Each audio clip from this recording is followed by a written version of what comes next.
Bienvenue sur Rue du Football, je suis Guillaume, passionné par l'histoire du Football Club de Sète. La Mecque du football, voici un épisode qui me tenait à cœur de vous partager. J'ai entendu parler de cet événement toute mon enfance et c'est une histoire qui malheureusement est inconnue d'un très grand nombre d'amoureux du Football Club de Sète.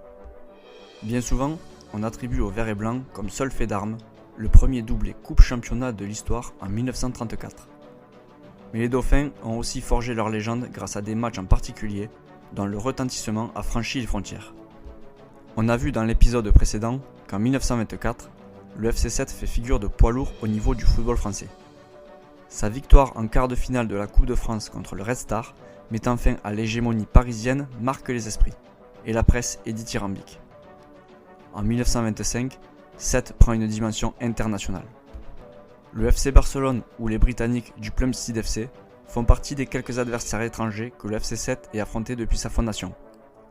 En 1924, la venue des Sud-Américains pour les Jeux Olympiques de Paris a permis de créer des liens et de se rendre compte que des rencontres entre clubs et nations aussi éloignées étaient possibles. Les Uruguayens de Montevideo sont les premiers à venir faire une tournée en Europe. Ils seront suivis par le CA Paulistano, champion du Brésil, surnommé les rois du football, avec dans son effectif le meilleur joueur du monde et premier à atteindre la barre des 1000 buts, Arthur Friedenreich, surnommé le Tigre. Lors de cette saison 1924-1925, les Sétois poursuivent leur domination dans la très relevée Ligue du Sud-Est et terminent champion pour la 5e fois d'affilée devant le Sporting Club Nîmois et l'Olympique de Marseille. En Coupe de France, les Verts et Blancs échouent dans le dernier carré en demi-finale contre les Parisiens du CASG. Mais revenons à la tournée du CA Paulistano. Entre le 15 mars 1925 et le 28 avril 1925, c'est pas moins de 9 matchs qui sont au programme des Brésiliens. Pour le premier match à Paris, les Brésiliens vont infliger une cinglante défaite, 7-2 à l'équipe de France. Le 22 mars, ce sont les Parisiens du Stade Français qui vont subir la loi des rois du football, 3-2. À la suite de ce match, Georges Bérou, présent lors de cette rencontre, demande au dirigeant Paulistano une opposition contre ses petits protégés verts et blancs. La demande est acceptée. Nous sommes le 28 mars, Sète est en ébullition. Les rois du football débarquent sur l'île singulière pour y affronter les Dauphins. Le stade des Métairies est archi-comble, l'affiche attire toute la région et un grand nombre de spectateurs est même juché sur les murs du stade. Sur le papier, cette rencontre est plus que déséquilibrée.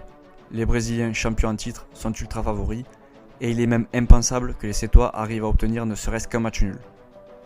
En ce début de match, les attaques sont réciproques, mais la virtuosité des visiteurs va vite se faire ressentir.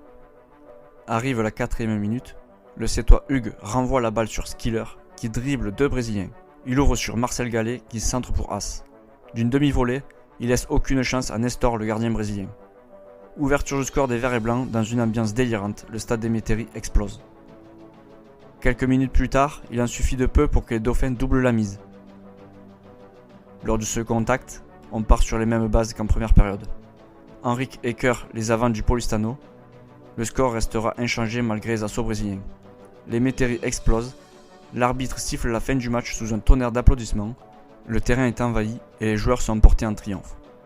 Les 11 héros verts et blancs qui ont fait tomber les invincibles rois du football sont Henrique, Gravier, Gouty, Casal, Hugues, Harrison, Catarina, As, Villaplane, Skiller et Gallet.